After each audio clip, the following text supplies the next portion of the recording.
আমি নিজে শারীরিকভাবে একটু অসুস্থ, তারপরেও পূর্ব নির্ধারিত যেহেতু আপনারা আমাকে বলেছিলেন আসার জন্য, সেজন্য আমি এসেছি। লেটে এসেছি কারণ আমি নিজে শারীরিকভাবে একটু অসুস্থ। আজকে এইখানে যে বিষয়ে বাংলাদেশ শ্রমিক অধিকার পরিষদ উত্থাপন করেছে 3 দফা দাবি। আপনার ব্যাটারি চালিত সকল রিক্সাকে সরকারি প্রতিষ্ঠান কর্তৃক নিবন্ধিত করা, এটা তো ইলিগাল কোন দাবি তুলে নেয়। 2 নম্বর দাবি, সকল সিটি কর্পোরেশন এলাকার মেইন রোডে রিক্সার জন্য উভয় পাশে আলাদা লেন তৈরি করতে হবে। এটা কিন্তু বিভিন্ন বুদ্ধিজীবীরা, আপনার যারা সড়ক নিরাপত্তায় কাজ করে, তারা কিন্তু অসংখ্যবার বলেছে যে আপনার এই ঢাকা শহরের মানুষ রিক্সা ছাড়া অচল। তাদেরকে আপনার এই একটা রিক্সা চালানোর জন্য আলাদা লেন তৈরি করে দিতে হবে। 3 নম্বর বলছে যে প্রশাসনিক ও রাজনৈতিক সিন্ডিকেটের সকল হয়রানি বাণিজ্য প্রভাব স্থায়ীভাবে বন্ধ করতে হবে। আপনারা জানেন যে শ্রমিক রাজনীতি নিয়ে চরম মাত্রার একটা ধান্দাবাজি করে রাজনৈতিক দলগুলো। অনেকেই তাদের নিজেদের রাজনৈতিক স্বার্থ হাসিল, আর্থিক স্বার্থ হাসিলে নানা ধরনের চাঁদাবাজি, টেন্ডারবাজি করে থাকে।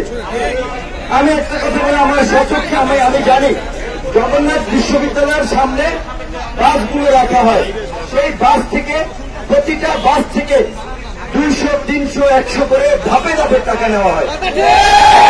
আচ্ছা, এই টাকা কারা নেয়? ওখানে তো আইন শৃঙ্খলা বাহিনী আছে, নিশ্চয়ই তারা জানে। ওখানে রাজনৈতিক দল আছে ক্ষমতার, যেহেতু আওয়ামী লীগ, তাদের নেতাকর্মীরা আছে, তাদের চোখের সামনে দিয়ে চাঁদাবাজি হচ্ছে, তারা নিশ্চয়ই জানে এই চাঁদা কোথায় কোথায় যায়, কে কে ভাগ বাটোয়ারা করে। পরিসংখ্যান এবং বাস্তবতা বলে যে প্রশাসন এবং রাজনৈতিক দলের ফ্যাসলা ধান্দাবাজ নেতারা এবং প্রশাসনের অসাধু কর্মকর্তারা সব সাজেছে শ্রমিকদের রক্ত চুষে এই চাঁদাবাজিগুলো করে। কালকের একটা ছবি ভাইরাল হয়েছে, আপনারা দেখেছেন। বাংলাদেশে যে হেফাজতে ইসলাম একটা অরাজনৈতিক সংগঠন এবং যারা ইতিমধ্যেই আমি মনে করি যে তারা তাদের চিন্তা চেতনায় রাজনৈতিক দর্শনে তারা আধুনিকতার পরিচয় দিয়েছে। গতকালকে তারা ফ্রান্সে যে আমাদের প্রিয় নবী হযরত মুহাম্মদ সাল্লাল্লাহু আলাইহি ওয়াসাল্লামকে ব্যঙ্গোক্তি করে যে কার্টুন প্রকাশ করেছিল, তার প্রতিবাদে একটা বিক্ষোভ করেছিল, ফ্রান্স দূতাবাস ঘেরাও কর্মসূচি করেছিল।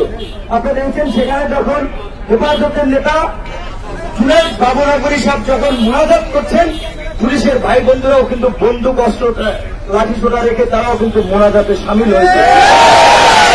এই ছবিটি কিন্তু বাংলাদেশ না, বিশ্ব মিডিয়ায় আমি মনে করি অনেক জায়গায় আন্তর্জাতিক বিভিন্ন সংস্থার কাছেও একটা ইতিবাচক বার্তা দিয়েছে পুলিশ সম্পর্কে। আমরা এমন পুলিশ চাই যে পুলিশের স্লোগান ছিল যে মুজিব বয়সের অঙ্গীকার, পুলিশ হবে জনতা। পুলিশ আইন শৃঙ্খলা বাহিনীর কাজে নিয়োজিত, জনগণের সেবায় নিয়োজিত। তো আমরা তো এমন পুলিশ চাই, কিন্তু পুলিশের আচরণ কেন কখনো কখনো উগ্র হবে, কখনো কখনো ছাত্রলীগ, যুবলীগ, ক্ষমতাসীন দলের গুন্ডাদের মতো।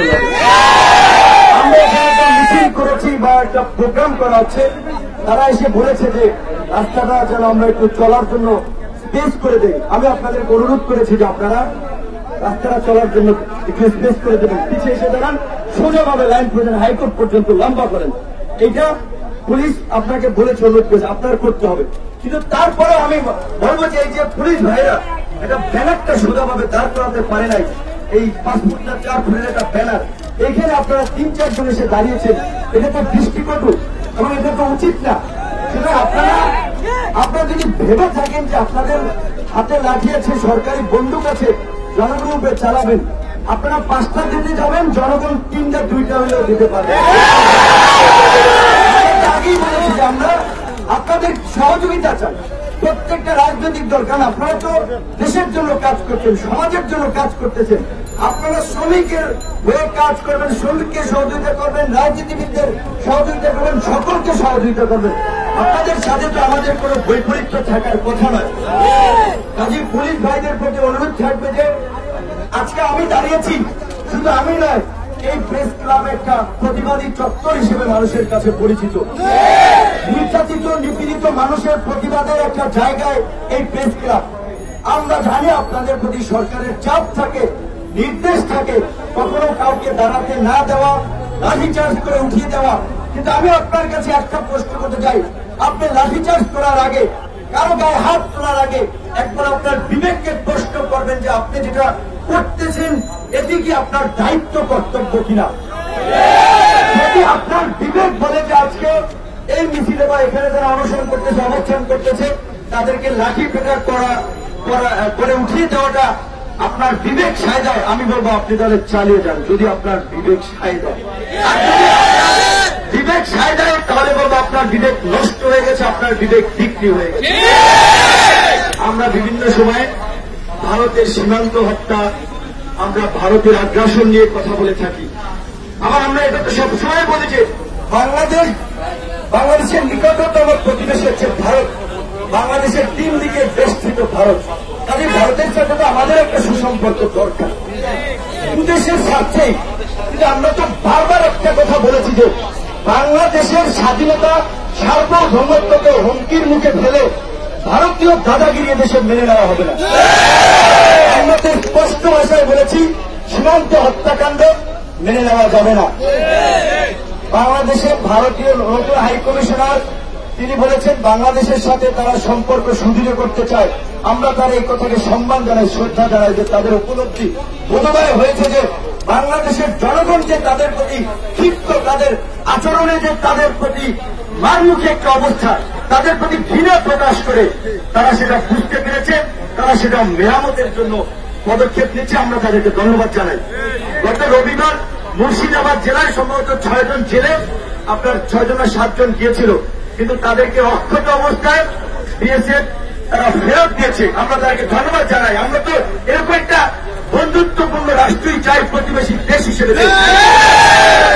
অশিক্ষিত মানুষ একজন শ্রমিক বোঝার সঙ্গে সে ভুল করে চলে গেছে আপনার সীমান্তের মধ্যে, তাই বলে আপনি গুলি করে তাকে নদীতে ভাসিয়ে দেবেন? তাই বলে আপনি গুলি করে তাকে আপনার কাঁটার তারের উপরে ঝুলিয়ে দিবেন? আমরা সরকারের এই নতজানু পররাষ্ট্রনীতির সমালোচনা করেছি। আমরা এদেশের সরকারের সাথে ভারতীয় সরকারের অবৈধ চুক্তি, অনৈতিক কর্মকাণ্ডের সমালোচনা করি। ভারতের জনগণের সাথে এদেশের জনগণের যে আর্থিক সম্পর্ক, ভারতের জনগণের সাথে এদেশের জনগণের যে একটা হৃদ্যতার সম্পর্ক, সামাজিক সাংস্কৃতিক বৈচিত্র্যের সম্পর্ক, সেটি কিন্তু আমরা অস্বীকার করতে পারি না। আমরা বারবার বলি সরকারের পক্ষ থেকে, বঙ্গবন্ধু যেটা বলেছিলেন যে নিজের দেশের স্বার্থ অক্ষুণ্ণ রেখে সকলের সাথে বন্ধুত্ব, কারোর সাথে বৈরিত নয়, সেই জন্য আমরা পররাষ্ট্রনীতি চাই। এবং আজকের এখানে রিক্সা শ্রমিক ভাই বোনেরা তারা অনেকের কাছেই তো গিয়েছে, কেউ তাদের পাশে দাঁড়ায়নি। টাকার পয়সা ধান্দাবাজি অনেকেই খেয়েছে। এখানে যে 2টি রিসিপ্ট দিয়েছে লালবাগ ট্রাফিক জোনের, লালবাগ দিয়ে থেকে যে তারা যে টাকা নিয়েছে রিক্সা অবৈধ, তাহলে আপনারা এই যে টাকাটা নিলেন এটা কোন পক্ষে নিলেন? আপনারা তো বৈধ রিসিপ্ট দিয়েছেন। আমার কথা হচ্ছে এটা রিক্সা চলবে কি চলবে না এটা পুলিশ কিন্তু নির্ণয় করে দিতে পারবে না। এটা সরকার দিবে এবং সিটি কর্পোরেশন দিবে। পুলিশ ভাইদের অযথা দোষ দেওয়া লাভ নাই। আমরা সরকারের প্রতি আহ্বান জানাবো যে আজকে এই করোনাকালীন সময়ে 10 গুণ বেকারত্ব বেড়েছে। প্রায় 40% থেকে 60% আপ অ্যান্ড ডাউন হচ্ছে যে মানুষের জীবিকা বা জীবন নির্বাহের ব্যয় কমেছে, আয়ও কমেছে। শুধু জনগণের না, সরকারের তো ইনকাম কমেছে। সরকার যে চলবে, উন্নয়ন কর্মকাণ্ড করবে, সরকারের কিন্তু সেই রাজস্ব আদায়ও ঘাটতি হচ্ছে। রেমিটেন্সের কথা বলা হচ্ছে, প্রায় 40 বিলিয়ন রিজার্ভ রয়েছে। আমরা খুব প্রাউড ফিল করি। আন্তর্জাতিক সংস্থাগুলো আমাদেরকে লোন দিবে, ঠিক আছে দেখে, কিন্তু সেই রিজার্ভ কিন্তু ডে বাই ডে রিজার্ভ যারা জমা করত ব্যাংকে, তারা কিন্তু বিদেশ থেকে শ্রমবাজার সংকুচিত হওয়ায় দেশে চলে আসতেছে। তো তার মধ্যে আমাদের যে সরকার বা প্রশাসন তারা কি পদক্ষেপ নিচ্ছে? আজকে কুয়েতে আপনারা জানেন 70% মানুষ তারা বিদেশি। কুয়েতে তাদের সরকার সিদ্ধান্ত নিয়েছে 30% সেটা নামিয়ে আসবে। আমরা যদি সক্ষম হই, আমাদের কূটনৈতিক যদি শক্তিশালী হয়, তারা তাদেরকে একটা একটা নেগোসিয়েশন করতে পারে যে তোমরা একটা মুসলিম দেশ, আমরা একটা মুসলিম দেশ, আমাদের একটা রাইজিং অর্থনীতির দেশ, জনবহুল দেশ, তোমরা যদি আমাদেরকে একটু সহযোগিতা করো, এটা আমার দেশের মানুষের জন্য ভালো হতে হয়। সেটা তো গায়ের জোরে হবে না, সেটা সমঝোতা নেগোসিয়েশন করতে হবে। সেটা তো অবৈধ মানে ভাবে ক্ষমতায় থাকলে তো আন্তর্জাতিক শক্তিগুলো আপনাকে সমর্থন করবে না, সহযোগিতা করবে না। যে কারণে এই সরকার ক্ষমতা আসার পর থেকে মধ্যপ্রাচ্য থেকে বিভিন্ন দেশের শ্রমবাজার সংকুচিত হয়েছে। বাংলাদেশের শ্রমবাজার একসময় মধ্যপ্রাচ্য কিংবা বিভিন্ন দেশে যেভাবে একটা জায়গা দখল করেছিল, এখন আর সেটা নাই। আজকে ইউরোপীয় ইউনিয়ন বলেন, আমেরিকা, ইংল্যান্ড যাই বলেন, যে আন্তর্জাতিক যারা উন্নয়ন সহযোগী যারা বাংলাদেশের উন্নয়নের ভূমিকা রেখে থাকে, তারা কিন্তু বাংলাদেশে যে গণতান্ত্রিক স্পেস কমে যাচ্ছে, জনগণের উপরে, ভিন্ন মতের মানুষের উপরে বাক স্বাধীনতা হরণ করার জন্য নির্যাতন নিপীড়ন করা হচ্ছে, সেটি নিয়ে তারা উদ্বেগ প্রকাশ করেছে। আমি আজকে এখানে পুলিশের ভাইরা আছেন, আপনারা জানি আপনাদের উত্তর নেই, একটা কথা আপনার বিবেককে দিচ্ছি। যখন আমেরিকার আন্তর্জাতিক পলিসি নিয়ে কাজ করা ফরেন টিম, যখন আপনার সিনেটররা যখন পম্পেকে অর্থ মন্ত্রী এবং প্রতিরক্ষা মন্ত্রীকে যখন চিঠি লিখল, বাংলাদেশের র্যাব 401 জনকে গুম খুন করেছে, ইউরোপিয়ান ইউনিয়ন বা আমেরিকা যে গণতান্ত্রিক মূল্য, সেখান থেকে এই দুর্বৃত্তদের উপরে নিষেধাজ্ঞা জারি করা হোক। এর আগে ইংল্যান্ডের আপনার পার্লামেন্টে আলোচনা হয়েছে যে বাংলাদেশের মানবতা বিরোধী অপরাধ যারা জনগণের বিরুদ্ধে গিয়ে কাজ করে, গণতান্ত্রিক অধিকার হরণ করে, তাদের প্রতি যেন ইংল্যান্ডের পার্লামেন্ট যেন নিষেধাজ্ঞা জারি করে। তো এই যে আজকে যদি র্যাবের প্রতি একটা নেতিবাচক ধারণা যদি আন্তর্জাতিক মহলে তৈরি হয়, র্যাবে কারা চাকরি করে, র্যাবের নিজস্ব কোন নিয়োগ আছে, পুলিশ, আর্মি, বিভিন্ন জায়গা থেকে সহস্র অফিসাররা আসে, তো র্যাবের মধ্যে একটা বাহিনীকে কেন আজকে আন্তর্জাতিক অঙ্গনে পরিচিত হতে হবে গুম খুন বাহিনী হিসেবে? কেন আজকে আমেরিকার সিনেটররা কেন আজকে তাদের নিষেধাজ্ঞা চাইবে? প্রভাব কি হতে পারে আপনারা একবার চিন্তা করেছেন? দূরদর্শী প্রভাব জাতিসংঘের শান্তিরক্ষী মিশনে যদি এটা কার্যকর হয়, র্যাবের উপরে নিষেধাজ্ঞা সেনাবাহিনীর উপরে নেতিবাচক ভূমিকা পড়বে। অলরেডি এই যে বলেছি যে আমাদের যে কুখ্যাত দাদাগিরি করা প্রতিবেশী রাষ্ট্রের কিছু কুখ্যাত ব্যক্তি বাংলাদেশ সেনাবাহিনীকে নিয়ে অসংখ্য নিউজ করেছে, করোনার মধ্যে নেতিবাচক ভাবে সেনাবাহিনীর মধ্যে একটা বিশৃঙ্খলা তৈরি করার জন্য সেই সুবীর ভৌমিক, তারপরে আরেকজন কি জানি নাম দেখলাম, এই সাংবাদিকদের বিরুদ্ধে সরকার তাকে ফরমালি প্রতিবাদ জানাতে পারত যে আমার দেশের স্বাধীনতার সার্বভৌমত্বের প্রতীক প্রতিরক্ষা বাহিনী সেনাবাহিনীকে নিয়ে কেন ভারতীয় সাংবাদিক এই কর্মের জবাবদিহিতা করতে হবে? তাকে তলব করতে সরকার কিন্তু নীরব ভূমিকা পালন করছে। আজকে আন্তর্জাতিক মহলে আমার দেশ, আমাদের স্বাধীনতা সার্বভৌমত্ব নিয়ে প্রশ্ন হচ্ছে। আমরা সরকারকে অনুরোধ করবে যে রাজনৈতিক সংকট, এই সংকট উত্তরণে কার্যকর পদক্ষেপ নিতে হবে। অন্যথায় আমরা বিভিন্ন দেশ, যেমন বিভিন্ন দেশের দ্বারা সাব কন্টিনেন্ট হিসেবে সাব স্টেট হিসেবে পরিচালিত হয়েছিল, আমাদের কিন্তু সেইভাবেই পরিচালিত হবে। জনগণের একটা সিদ্ধান্ত নিতে হবে যে এইভাবে এই যে বিশৃঙ্খলার মধ্যে দিয়ে চলছে, দেশ নিয়ে যে আন্তর্জাতিক ষড়যন্ত্র চলছে, সেই 111 থেকে আপনারা কি এটা মেনে নেবেন, নাকি মেরুদণ্ড সোজা করে দেশের স্বাধীনতা সার্বভৌমত্ব রক্ষা করার জন্য, গণতন্ত্র ফিরিয়ে আনার জন্য আপনারা রাজপথে নামবেন, ঐক্যবদ্ধ হবেন? রিক্সা শ্রমিকরা দাঁড়িয়েছে, আমি এর আগে এসেছি, ওখানে ট্রেনের শ্রমিকরা দাঁড়িয়েছে, ওইখানে আপনার প্রাইমারি শিক্ষক নিয়োগে ভাইরা দাঁড়িয়েছে, বা এখানে বিভিন্ন শ্রমিক সংগঠন আন্দোলন করে। এখানে কি সব করতে চেহারা দেয় যে এই লোকগুলো এখানে আসছে গরমের মধ্যে? চেহারা দেয় আসে না, পেটের তাগিদে আসছে। তো তাদের কথা আপনি সরকার, আপনি প্রশাসন, আপনার মেয়র, আপনি কেন শুনবেন না? আমরা ব্যারিস্টার তাপস সাহেবকে বলতে চাই, ওনাকে একজন জেন্টাল মানুষ হিসেবে চিনি, এবং এই আমাদের শ্রমিক অধিকার পরিষদের যে সদস্য সচিব বললেন, হাইকোর্টে যে এই রিক্সা চলাচলের বিষয়টা একটা রিট হয়েছে, এই রিটের পক্ষে সম্ভবত ব্যারিস্টার তাপস সাহেব ছিলেন। শ্রমিক অধিকার পরিষদকে বলবো, আমরা আপনারা দেখেছেন, আমি এসেছি, কিন্তু শ্রমিকদের কাজ শ্রমিকরা করবে। আপনারা বিপদে পড়লে আমরা আপনাদেরকে রক্ষা করতে আসবো, আপনাদের আক্রমণ হলে আমরা সেভ করতে আসবো, আমরা 2-4টা লাঠির বাড়ি খেয়ে গেলাম। আপনাদের দাবি আপনাদেরকে আদায় করতে হবে। আপনারা প্রয়োজনে মেয়র সাহেবের সাথে দেখা করেন, তার সাথে একটা লিখিত দাবি দেওয়া জানান। এই সমস্যা অবশ্যই এদেশের যে রাজনৈতিক সংস্কৃতি, এদেশের যে সিস্টেম, তাতে হচ্ছে আগে রাজপথে না নামলে, একটা আলোড়ন তৈরি না করলে কেউ কানে নিতে চায়। সেই জায়গা থেকে আপনারা আজকে এখানে দাঁড়িয়েছেন। আশা করি যে যথাযথ কর্তৃপক্ষের কানে মেসেজ দিয়েছে। এখন আপনাদের কাজ হচ্ছে, আর সেকেন্ডলি একটা কাজ করবেন, কেউ একা টোকলা যাবেন না। কারণ যেভাবে কাউকে পুলিশ যে হয়রানি করছে, মামলা দিচ্ছে, মারধর করছে, সমস্ত রিক্সাওয়ালাকে নিয়ে যাবেন। আপনাদেরকে সবসময় বলছি, আপনারা শৃঙ্খলায় কাজ করবেন। রিক্সাওয়ালারা নগর ভবনের সামনে শান্তিপূর্ণভাবে দাঁড়িয়ে বসে থাকবে। আপনারা 4-5 জনের একটা প্রতিনিধি যে তার সাথে কথা বলবেন যে আমাদের এই যে অনুমতি দেন, আমাদের এটা মেনে নেন। কারণ এই যে পুলিশের ভাইরা বসে, আপনারা তো জানেন, আপনি একজন এসআই পদে চাকরি করেন, কনস্টেবল পদে চাকরি করেন, আমার মতো আপনার তো গাড়ি নেই, আপনার তো 20-25 হাজার টাকার ইনকাম। আজকে যদি রাজারবাগ আপনি ওখানে থাকেন, আপনার মাকে, আপনার বোনকে, আপনার বউকে যদি ধরেন এই মগবাজার কিংবা আপনার এই যে পল্টন মোড়, কাকরাইল মোড়ে যদি হাসপাতাল আসতে হয়, তিনি কিভাবে আসবেন? কোটি কোটি কোটিপতি তো প্রাইভেট কার আছে। মেয়র সাহেবদের মতো তো অ্যারিস্টোক্রেটিক যারা, উচ্চ শ্রেণীর যারা, ধনিক শ্রেণী যারা, তাদের তো প্রাইভেট কার একটা জায়গায় 6টা আছে। আমি কিভাবে যাবো এখানে? রিক্সা ছাড়া বলছি, যে রিক্সা ছাড়া, রিক্সা চলাচল ছাড়া ঢাকা শহরের মানুষের রিক্সার চলাচল ছাড়া, রিক্সার অনুমতি না দিলে মানুষ অচল হয়ে যাবে। রিক্সার অনুমতি দিতে হবে, কিন্তু কি প্রক্রিয়া তারা চলবে, কি আইন কানুন তারা মানবে, সেগুলো আপনারা ঠিক করেন। আপনারা যে হঠকারী সিদ্ধান্ত নেন, তার জন্যই কিন্তু এক এক সময় বিশৃঙ্খলা তৈরি হয়।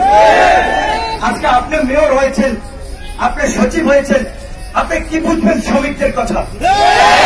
আপনার সচিব 1 লাখ টাকা বেতন পান, মেয়র আপনার কোটি কোটি টাকা ইনকাম আছে।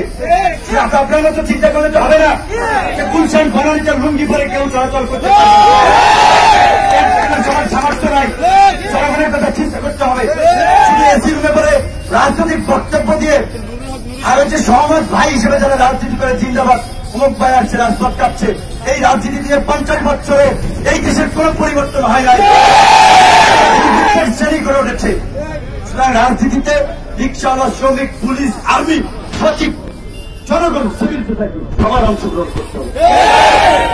সেই জায়গা থেকে তাদেরকে সে সুযোগ করে দিতে হবে। কিন্তু আজকের রাজনীতি তো দুর্বৃত্তদের জন্য, যারা কালো টাকার মালিক তাদের জন্য। সেজন্য এই রাজনীতিকে সংস্কার করতে হবে। আপনাদেরকে রাজনৈতিকভাবে সচেতন হতে হবে। আপনি আওয়ামী লীগ করেন, বিএনপি করেন, শ্রমিক দল করেন, শ্রমিক লীগ করেন, জামাত করেন, জাতীয় পার্টি করেন, বাম সংগঠন করেন, গণসংহতি করেন, সিপিবি করেন, আমার কোন আপত্তি নাই।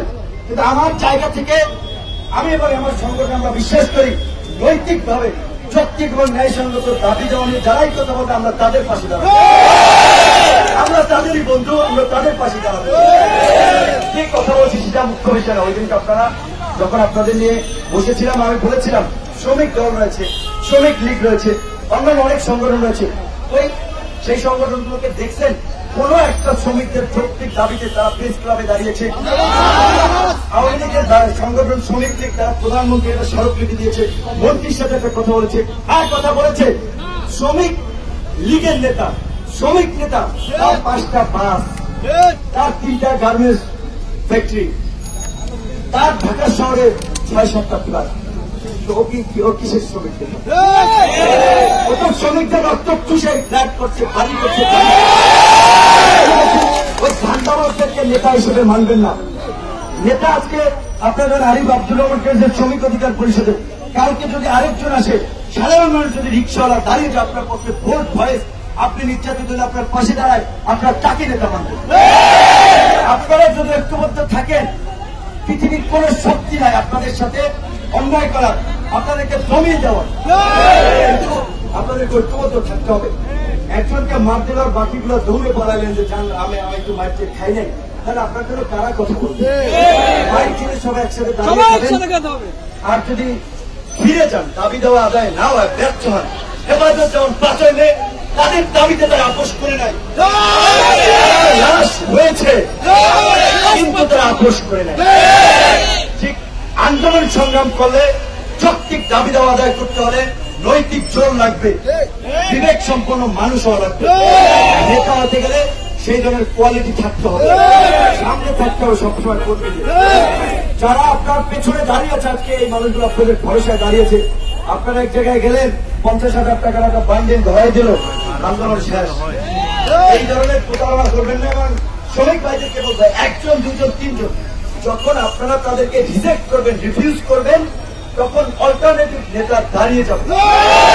কিন্তু ধান্দাবাজদেরকে আপনারা সময় দিবেন না, তাদের বিচার করবেন না। সর্বশেষ আমার বক্তব্য, এখানে পুলিশ বাইরে আছেন, মহল আছেন, আমার মধ্যে আপনারা আজকে প্রোগ্রাম করেছেন। আমার ব্যক্তিগত আজকে আপনারা প্রোগ্রাম এনে শেষ করতে পারেন, কালকে পরশু প্রয়োজনে রিক্সাওয়ালাদের নিয়েই যাবেন। আবার নগর ভবনে মেয়রের সাথে টাইম নেন, কারণ তিনি থাকেন, কখন থাকেন না, করোনা পরিস্থিতির কারণে বেশি লোক যেতে দেবে না, আপনারা টাইম নেন। কিন্তু বলছি যে 4-5 জন ভিতরে গেল, বাকিরা সামনে থাকতে হবে। 5-6 জনকে হুমকি দামকি দিয়ে ধাবর চক্কর দিয়ে পাঠাই দেবে, এটা দেশের রাজনীতিতে বৈশিষ্ট্য। আপনারা আজকে প্রতিবাদ জানিয়েছেন, আপনারা আমরা কারোর সাথে ধাক্কাধাক্কি করেছেন। যদি প্রপার অথরিটি আপনাদের দাবি দেওয়া মানে আপনারা তাদেরকে ধন্যবাদ দেবেন, আর যদি না মানে পরবর্তী কর্মসূচিতে আবার রাজপথে নামবেন। আমি আপনাদের সাথে থাকবো এবং আমার সংগঠন, আমার সাথে যারা রাজনীতি করে, ছাত্র যুবক প্রত্যেকটাই আপনাদের সাথে থাকবে। এবং আমরা বলেছি যে অন্যান্য রাজনৈতিক সংগঠনের যে শ্রমিক সংগঠন রয়েছে, সেটা হোক আওয়ামী লীগের, হোক বিএনপির, হোক বাম সংগঠনের, আপনারা সবাই এই যে শ্রমিকদের 3টা দাবি, একেবারে যৌক্তিক দাবি, একটা ওয়ার্ড, একটা দাড়ি কোথাও তারা ভুল বলে নাই। আপনারা এই দাবির আদায়ের জন্য এই শ্রমিকদেরকে সাথে নিয়ে দলমত নির্বিশেষে শ্রমিকদের রক্ষা করেন। শ্রমিক বাঁচলে বাঁচবে দেশ। সুস্থ থাকেন, ধন্যবাদ।